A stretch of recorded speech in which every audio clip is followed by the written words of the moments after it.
صلی اللہ علی محمد صلی اللہ تعالی علیہ وسلم۔ محترم سامعین و ناظرین حضرات، آج میرے بیان کا عنوان ہے شان خواجہ غریب نواز۔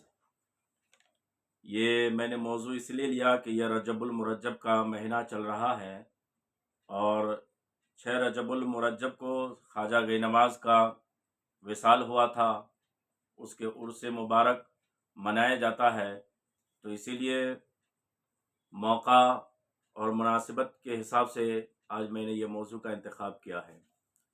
تو خواجہ غریب نواز رحمۃ اللہ علیہ 530 ہجری میں بمقام سنجر کے علاقہ سبستان میں پیدا ہوئے۔ جب آپ پیدا ہوئے تو اللہ کی رحمتوں کا نزول ہونا شروع ہو گیا، کیونکہ آپ کی ولادت دنیا کے لیے باعث برکت تھی۔ آپ کی دنیا میں تشریف آوری نے دنیا کو انوار معرفت سے جگمگا دیا۔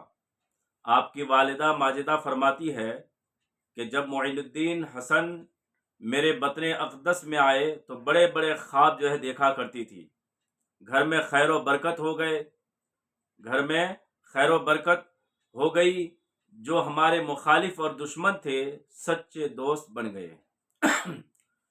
غریب نواز کی والدہ محترمہ فرماتی ہے کہ میرے بچے کے جسم میں رب کائنات نے جب روح مبارک ڈالی تو میں رات کو اپنے بطن سے خدائے ذوالجلال کی تسبیح و تحمید کی آواز سنا کرتی تھی، اور میرے پیٹ سے اللہ اللہ کی آواز آ رہی تھی۔ میں حیران تھی کہ یہ اللہ اللہ کی صدائیں کہاں سے آ رہی ہے۔ تو چنانچہ غیب کے پردے سے آواز آتی تھی کہ نور بھی پریشان مت ہو، پریشان ہونے کی ضرورت نہیں، یہ ہمارے بندے خاص معین الدین حسن کی آواز ہے جو ہمیں تیرے پیٹ سے، تیرے شکم سے ہمیں یاد کر کے ہمیں راضی کر رہا ہے۔ حضرت خواجہ غریب نواز کی والد ماجد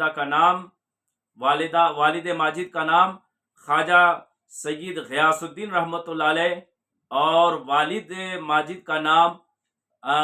ماجدہ کا نام، چنانچہ والد کی طرف سے آپ کا سلسلہ نسب سید الشہداء حضرت امام علی مقام حضرت امام حسن سے جا ملتا ہے، اور خواجہ غریب نواز کی والدہ کا نام ماہ نور بی، اور والدہ ماجدہ کی طرف سے خواجہ غریب نواز کا نسب سلسلہ نسب حضرت امام حسن سے جا کے مل جاتا ہے، یعنی امام خواجہ غریب نواز حسنی سید بھی ہیں اور حسینی سید بھی ہیں۔ تو والد کی طرف سے آپ کا سلسلہ نسب امام حسین سے جا کے ملتا ہے، اور والدہ امی کی طرف سے آپ کا سلسلہ نسب امام حسن سے ملتا ہے، تو آپ حسنی اور حسینی دونوں سید ہیں۔ چنانچہ میرے خواجہ غریب نواز رحمت اللہ علیہ جو پیدا ہوئے سنجر کے علاقے میں، تو سنجر کا علاقہ کیسا تھا؟ چنانچہ سنجر کا علاقہ کیسا تھا کہ بڑا ہی اچھا علاقہ تھا۔ وہاں کے جو لوگ تھے بڑے تہجد گزار تھے، اور آپ کو ایک بات بتا دوں کہ میرے خواجہ غریب نواز کے جو والد اور والدہ دونوں حافظ قرآن تھے، دونوں عالم تھے۔ سنجر کا علاقہ بڑا مشہور تھا کہ ہر فرد وہاں کا جو ہر فرد تھا، ہر شخص تھا، وہ تہجد گزار تھا۔ ایک رات ایسی آئی کہ وہ رجب المرجب کی 13ویں تاریخ تھی۔ آسمان آدھی رات کو ہی بالکل آسمان آدھی رات کو ہی آسمان میں آدھی رات کو ہی سفیدی ظاہر ہو گئی، اور اتنی سفیدی کہ لوگوں کو گمان ہونے لگا کہ فجر صادق طلوع ہو گیا ہے۔ جو بھی بیدار ہوا وہ دوڑتا ہوا بھاگا کہ ہائے میری تہجد کی نماز قضا ہو گئی، ہائے میری تہجد کی نماز قضا ہو گئی۔ چنانچہ سارے لوگ جمع ہوئے، تو جو عمر دراز لوگ تھے، جو تجربہ کار لوگ تھے، تو انہوں نے کہا کہ ہمیں تو نہیں لگتا کہ ہم سے کوئی غفلت ہوئی ہے، لیکن یہ اجالا کچھ اور ہی بتا رہا ہے۔ اور وہ سنجر کے قریب جامع مسجد میں پہنچے، تو دیکھا کہ جامع مسجد کے قریب ایک گھر ہے کہ آسمان سے جھماجھم نور برس رہی ہے۔ وہ گھر پتہ کرنے پر معلوم ہوا کہ وہ گھر حضرت غیاث الدین